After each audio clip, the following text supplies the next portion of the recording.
Ndabasuhuje inshuti banyarwanda abari mu Rwanda n'abari hanze y'u Rwanda. Amakuru angezeho ni uko abari hanze y'umupaka y'u Rwanda kuwa gatandatu kuri 25 z'uku kwezi kwa 9 bazakora imyigaragambyo berekeza kuri za ambasade n'ahandi hantu bagennye kugira ngo bamagane iyicwa n'ifungwa ry'abanyepolitike n'abandi banyarwanda bari hanze bakomeze kuraswa kugeza ubu tutazi, ngewe ntazi aho bituruka. Jewe nka Hakuzimana Rashid rero uri mu Rwanda, umunyepolitiki uri i Kigali i Nyarugenge muri Nyamirambo. Hano mu Rwanda ntago twemerewe kwigaragambya keretse imyigaragambyo ijiba, ariko niba yateguwe na leta bagafata abanyeshuri bakabashira mu muhanda n'abandi bantu se bateguwe bakaja mu muhanda nabo mu buryo bw'amahoro bakagira ibyo bamenyekanisha. Namwe ndizera ko ibyo mugiye gukora ari ukwerekera kuri za ambasade n'ahandi handi mwagennye ku miryango mpuzamahanga no mu buyobozi bw'ibihugu murimo, kugira ngo muharanire ko ibibazo bikomeza kuba ku banyarwanda bari hanze y'umupaka w'u Rwanda n'abari mu Rwanda imbere, kuko abanyarwanda bamaze iminsi baraswa, abandi bamaze iminsi haba mu gihugu imbere no hanze yaco, n'abandi banyarwanda bamaze iminsi bafungwa.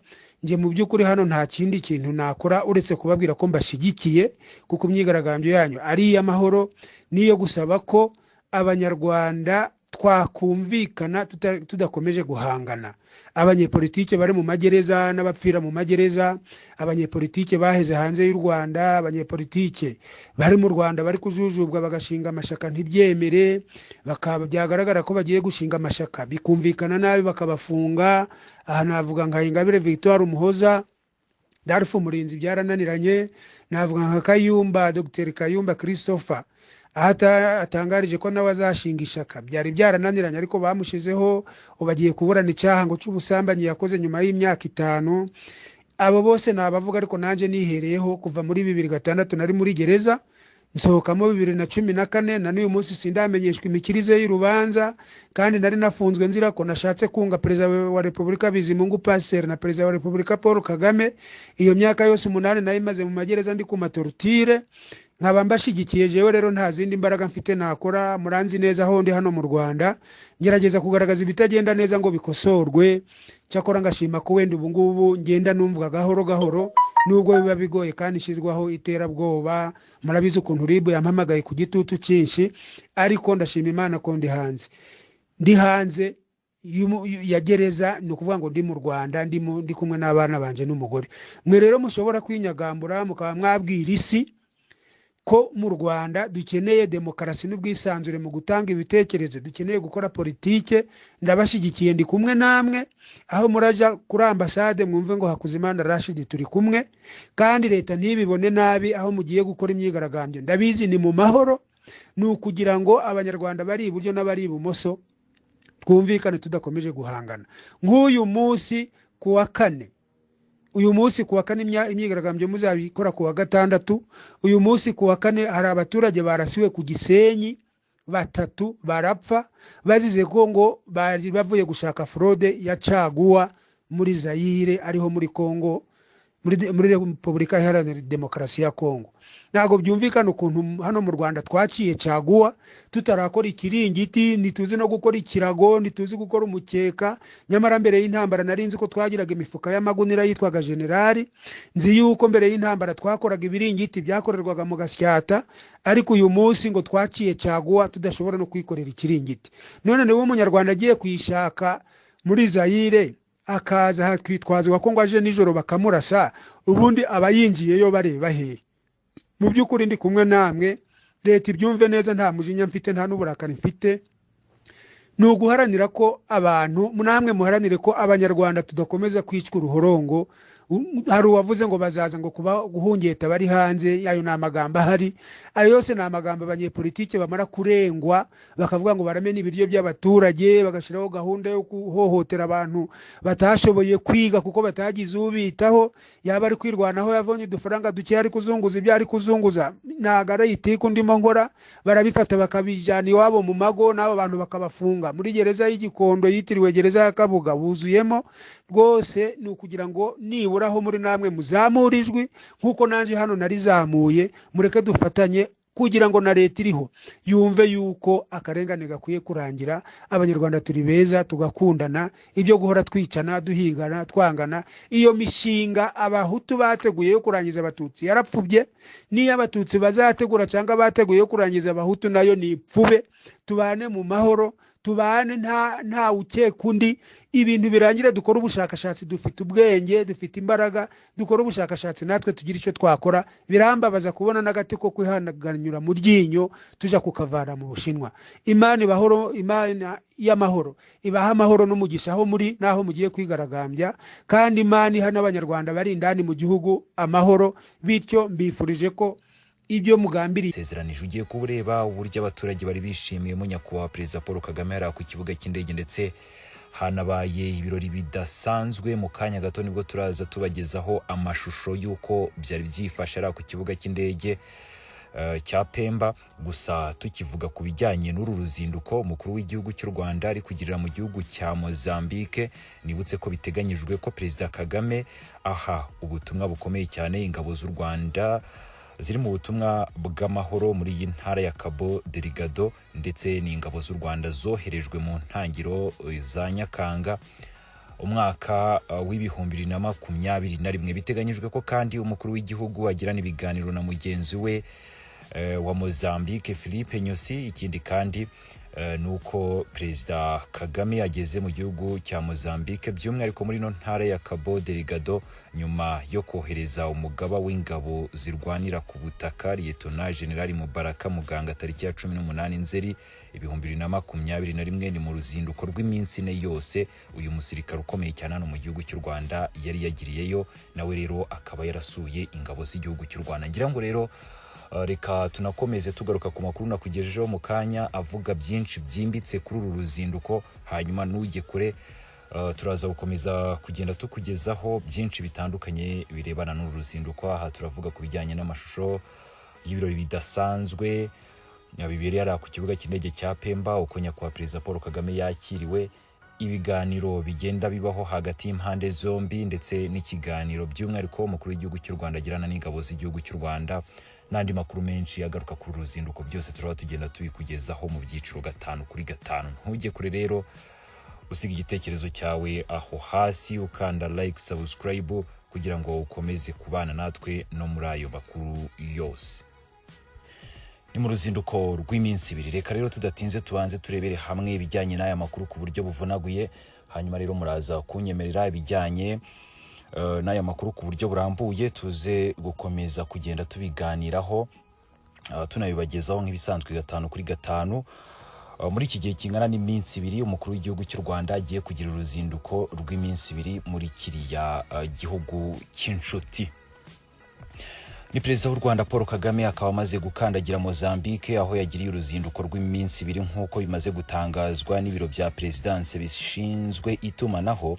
Ni mu gitondo cyo kuri uyu wa gatanu tariki 24 Nzeri. Ubutumwa bwashyizwe hanze buvuga kuri uyu munsi wa mbere w'uruzinduko rw'umukuru w'igihugu, buvuga ko biteganyijwe ko agirana ibiganiro n'ingabo z'u Rwanda zoherejwe mu gihugu cya Mozambique. Izi ngabo zigera ku 1000 zirimo abasirikare n'abapolisi ziri mu gihugu cya Mozambique, aho zifatanya n'igisirikare cy'iki gihugu FADEMO, ndetse n'izavuye mu muryango w'ubumwe bw'ibihugu byo muri Afurika y'Amajyepfo SADC. By'umwihariko rero ingabo z'u Rwanda zoherejwe mu ntara ya Cabo Delgado mu majyaruguru y'uburasirazuba bwa Mozambique, ni mu bikorwa byo kubohoza imijyi itandukanye yari yarigaruriwe n'imitwe y'iterabwoba, aho rero zifatanya n'ingabo za Mozambique. Ibyo ntabwo twabitindaho rwose, kuko amakuru atandukanye agaruka ku rugamba izi ngabo z'igihugu cy'u Rwanda zihanganyemo n'ibi byihebe, ni amakuru tubagezaho umunsi ku munsi, ndetse ni n'amakuru tugenda tukugezaho 5 kuri 5 mu bihe bitandukanye. Ibikorwa by'ingabo z'u Rwanda n'iza Mozambique byo bikaba bimaze gutanga umusaruro nk'uko twakomeje kugenda tubibagezaho, ndetse no mu gitondo cyo kuri uyu wa 24 Nzeri twazindutse n'ubundi tukugezaho ibijyanye n'ibyihebe byatawe muri yombi, bigahatwa ibibazo, bikanatanga amakuru atandukanye. Ni amakuru tugenda tukugezaho 5 kuri 5.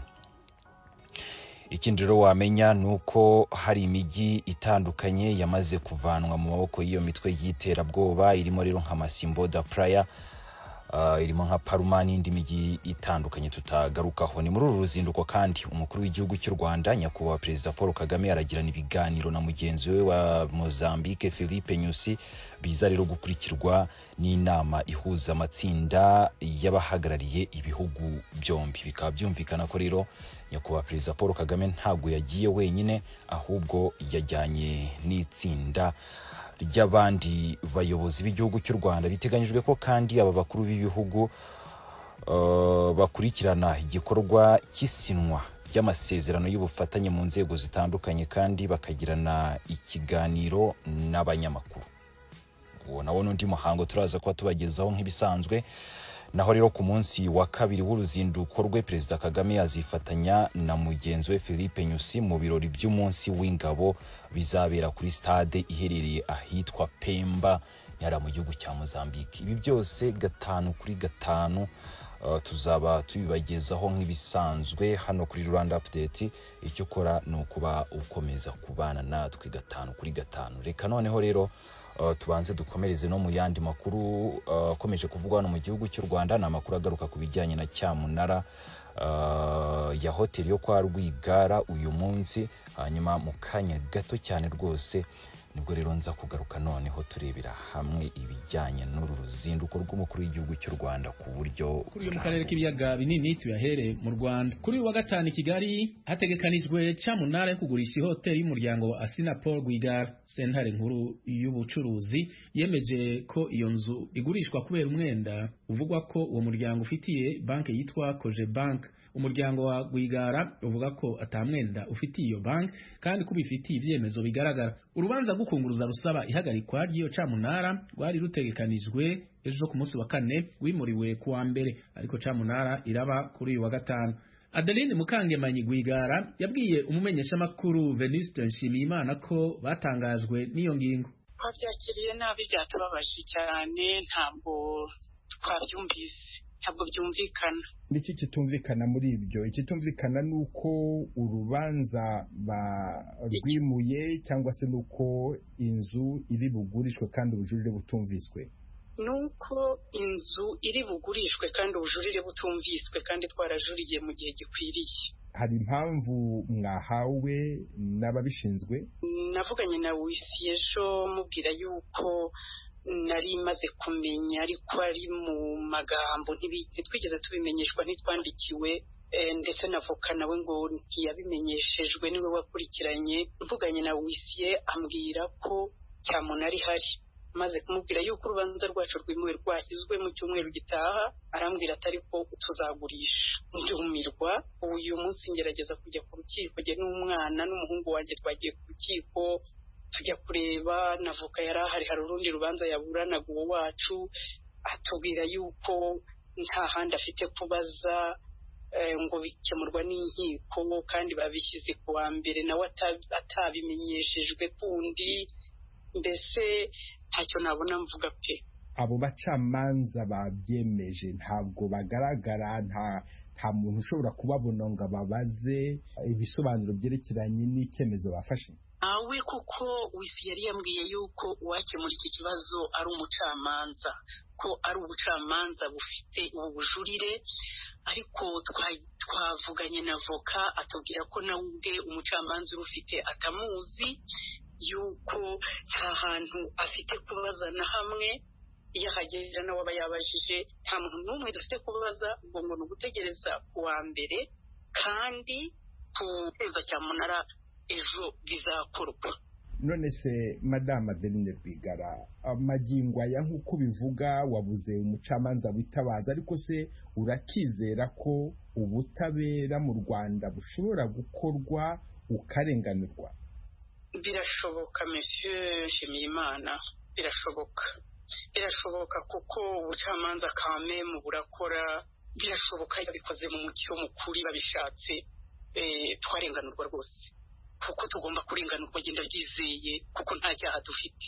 ese ubundi kugurishwa kw'iyi hoteli biravugwa ko bijyanye n'umwenda mufitiye Cogebanque. Uwo mwenda mwebwe nk'umuryango wa nyakwigendera Assinapol Rwigara murawemera? Ntabwo tuwemera, nta mwenda dufite n'umwe, nta mwenda dufite nk'uko nabivuze, ntawo dufitiye banki, ntawo dufitiye leta, ntawo dufitiye igihugu, ntabwo tuwemera. Mufite impapuro zigaragaza ko uwo mwenda utariho? Turazifite zose, bibaye na ngombwa nuko hari bitashoboka ko muzigaragaza twazibaha. Ntabwo twajya ku maradiyo tubeshya, ntibishoboka. Impapuro mwahawe n'urukiko rukuru rw'ubucuruzi cyangwa se mwahawe na Cogebanque? Impapuro twahawe na Cogebanque, kuko ubu nicyo kirego turiho, nirwo rubanza dufite, zirahari rwose, bigaragaza ko nta mwenda tuyifitiye. Cogebanque yemera ko mwebwe nk'umuryango wa Rwigara nta mwenda muyifitiye? Cyane rwose. Niba nta mwenda muyifitiye, biramutse bibaye iyo nzu ikagurishwa, ayo mafaranga azajya mu isanduka ya Cogebanque, azajya he?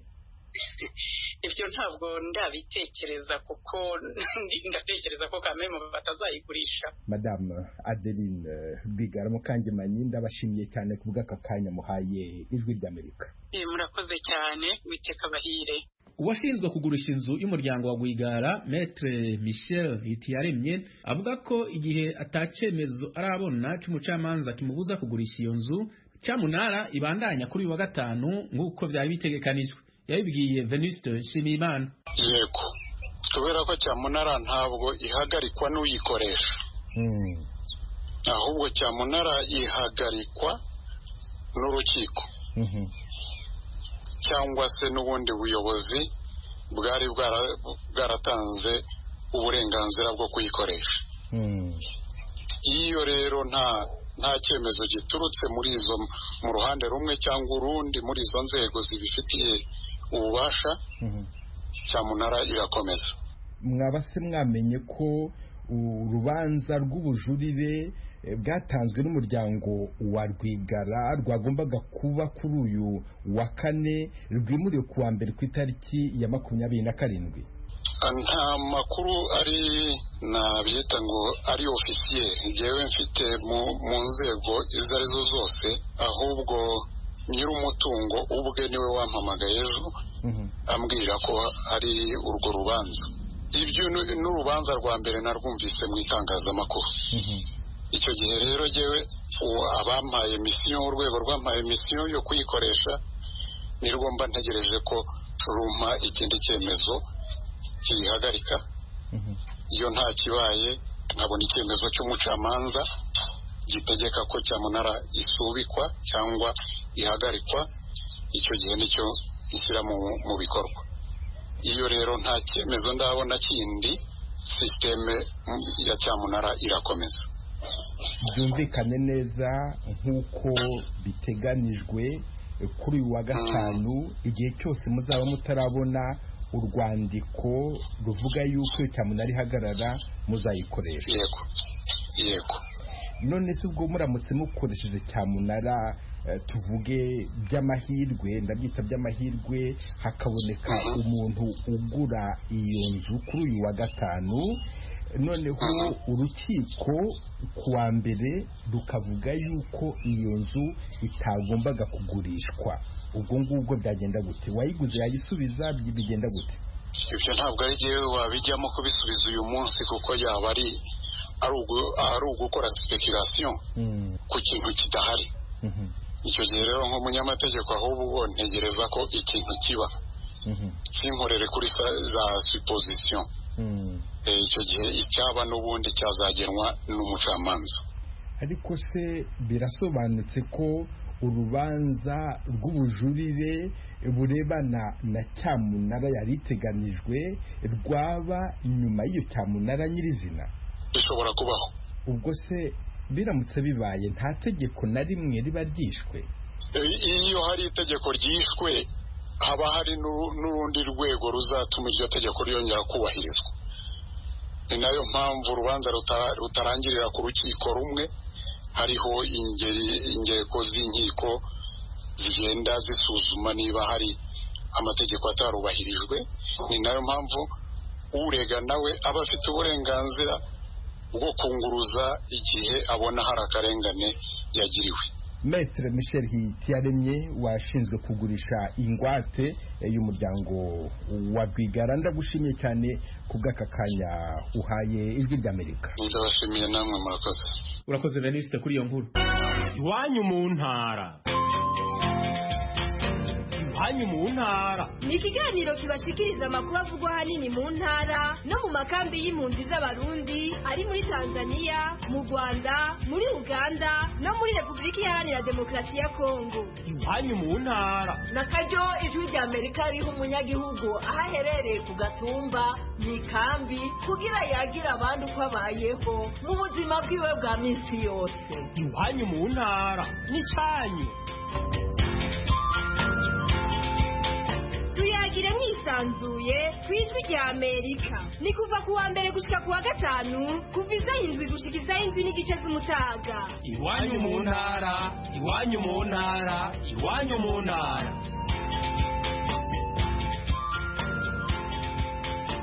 Mu Rwanda kandi ejo ku munsi wa kane umucamanza muri sentare y'intango ya Kicukiro iri Kigali mu Rwanda yigijeyo iburanishwa ry'urubanza rwagirizwamwo umunyapolitiki atavuga rumwe n'ubutegetsi Christopher Kayumba wagirizwa avuga ko agwaye adashobora kuburana kandi ko ataronse umwanya wo gusoma dosiye irimwe ibirego byo gushinjacaha. Yagirizwa ivyaha byo gukoresha ubundi imibonano mpuza bitsina ku gahato. Yategerezwa kuburana ku ngingo y'ipfungwa n'ifungurwa ry'agateganyo. Eric Bagira ubusa yari muri sentare. Iburanisha rya none ryabaye hifashishijwe ikoranabuhanga rya Skype.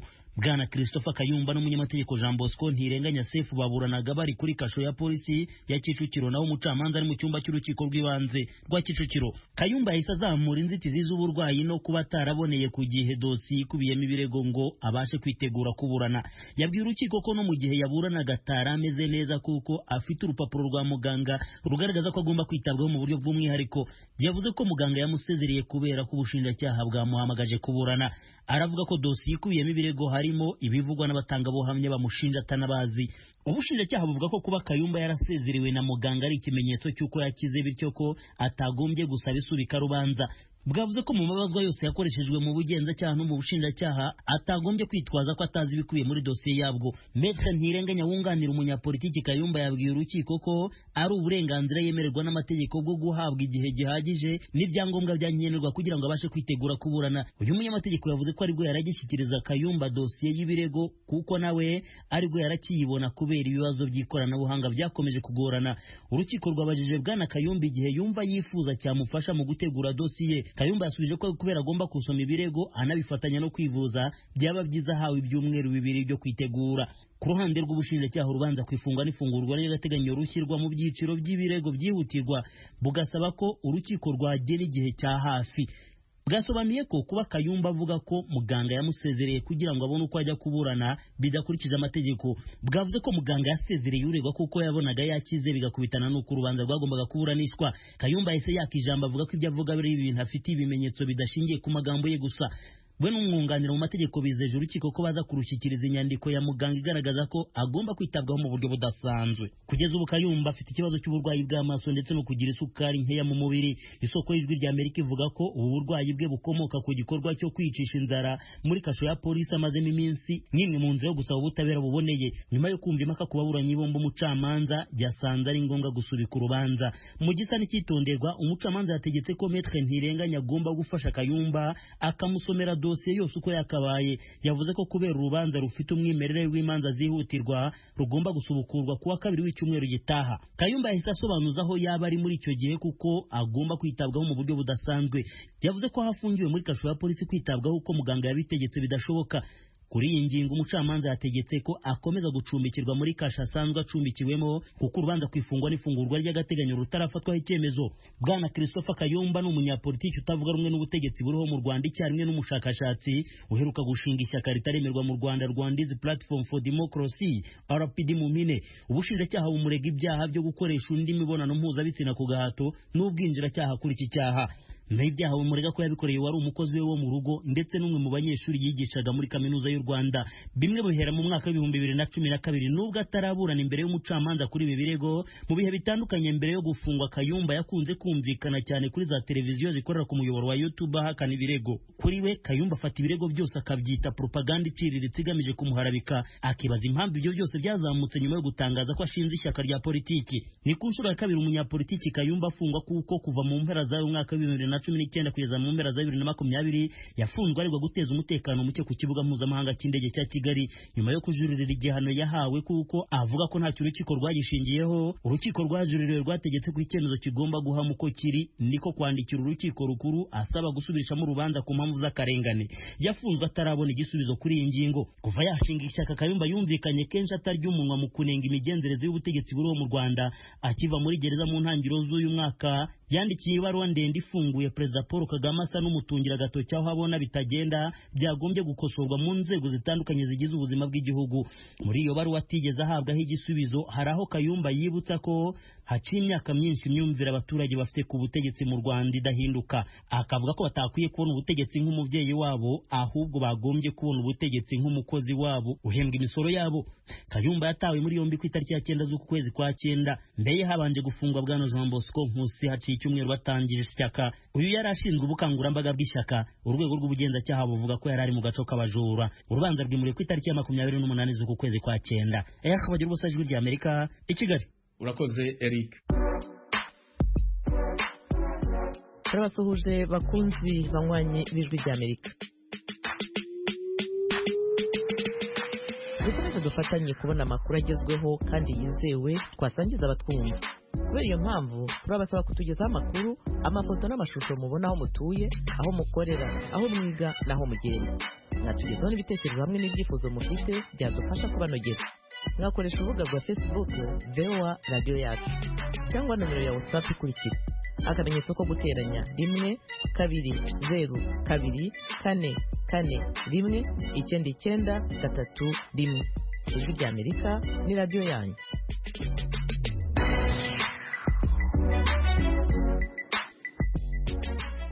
Mu Burundi ubutungane bw'igihugu bwagiriza abanyapolitiki Alexis Nduhije atwara umugambwe MSD, François Nyamoya umunyamabanga mukuru wo mugambwe hamwe na Marguerite Barankitse yashinze ikigo Maison Shalom ko aribo bari nyuma y'ibitero vy'amagrenade amaze imisi aterwa mu gisagara ca Bujumbura. Umushikiriza manza mukuru wa Republika yatangaje ko abo bantu batatu barungikiwe imitahe mpuzamakungu ikubata mu mvuto. Abagirizwa bo bavyamirira kure mu kuvuga ko ari totezwa rifatiye ku mpamvu za politiki. Inkuru y'umumenyesha makuru wacu Pierre Claver niyo nkuru. Kubw'umushikirizamanza Kizigenza wa Republika y'u Burundi kuva ku munsi wa Mungu heze harabaye ibitero bikomeye vy'amagrenade mu gisagara ca Bujumbura no ku kibuga c'indege mpuzamakungu c'igihugu. Mu kiganiro yahaye abamenyesha makuru ku mugoroba kuri uyu wa gatatu i Bujumbura ku mugwa mukuru w'ubutunzi, Sylvestre Nyandwi yemeje ko amatohoza ya mbere yerekana ko ari ibitero vy'iterabwoba. Harabaye ibitero by'ibisasu ntezwa ntoki byatwaye ubuzima bw'abantu n'ibintu byononekaye. Ivyo bitero bikaba bije bikurikira ivyari bimaze igihe bikorwa. Mwijoro ryo kuwa 19 rishira wa 20 Nyakanga naho hari habaye igitero mu micungararo y'ikibuga c'indege ca Bujumbura citiriwe umuhisi Melchior Ndadaye. Twihweje amategeko y'igihugu n'amategeko mpuzamakungu, ivyo bitero nibikorwa by'iterabwoba n'ivyaha vy'agahomerabunwa kuko ababikora badatera abasirikare ahubwo batera abenegihugu batariko barabarwanya hamwe n'ibibanza rusange. Yamenyesheje ko parike nkuru y'igihugu yaciye yugurura dosiye y'urubanza. Umushikirizamanza mukuru wa Republika yaradomye urutoki kubo ubutungane bwikeka ko bateguye ivyo bitero byahitanye abantu batatu, abandi barenga 100 bagakomereka. Amatohoza amaze gukorwa arerekana ko ivyo bitero bikorwa n'akagwi k'iterabwoba karongowe n'aba bakurikira: Alexis Nduhije ari nawe ari kwisonga ryako, Nyamoya François, Barankitse Margarita, Biremba Melchiade, Nibigira Jean Claude batazira Bayaga, Niyukuri Nikora batazira Gisiga, Bahati Gad Albert, Ndayiragije Lieve batazira 26 n'abandi tutaramenya neza umwidondoro wabo ariko tukirondera. Kubera ko abo barongoye ako karwi twavuze bataba mu Burundi, twaciye dufata ingingo yo kubasohorera imitahe mpuzamakungu kugira ngo ibihugu bibahaye indaro bibahagarike hanyuma bibashikirize ubutungane bw'Uburundi bacirwe imanza. Dusavye ibihugu bibahaye indaro aho abo bantu twavuze boba bari canke baza baraca rimwe rimwe ko bodufasha kugira bafatwe hisunzwe amasezerano atandukanye yo gufashanya mu by'ubutungane aduhuza. Ivyo bikaba vyotuma amahoro n'umutekano bisasagara mu karere. Ijwi ry'Amerika ntiryashoboye kuronka abo badondaguwe bose ngo bagire ico babivuze ko. Yamara umwe muri bo François Nyamoya, umunyamabanga mukuru w'umugambi MSD utavuga rumwe na leta, ariyamiriza yivuye inyuma ivyo we na bagenzi be bagirizwa n'ubutungane bw'u Burundi. Abantu bose barazi uko ubutungane bw'u Burundi bukora, mbere n'umukuru w'igihugu wenyene yakoroye amosozi y'ubwo butungane buteye isoni. Nta muntu n'umwe rero ashobora kwemera ibintu bivuye mu butungane bene ubu, kandi nta butungane bw'u Burundi bushobora kubona ngo bwagize amatohoza y'ukuri. Ivyo vyagirije ntaho bifatiye. Icyo umuntu ashobora kwibaza nuko hashobora kuba harimo imvo za politike zo kurondera abantu batavuga rumwe na leta y'u Burundi. Igitero cabereye mu micungararo y'ikibuga c'indege ca Bujumbura caremanzwe no mu harugwanya leta witwa Red Tabara. Yamara ibindi bitero vy'amagrenade nta numwe aravyemanga ko ari we yabikoze. Nayo bamwe muri abo badondaguwe n'umushikizamanza Kizigenza wa Republika basanzwe bafise n'iyindi mitahe mpuzamakungu ibarondera. Abo nabo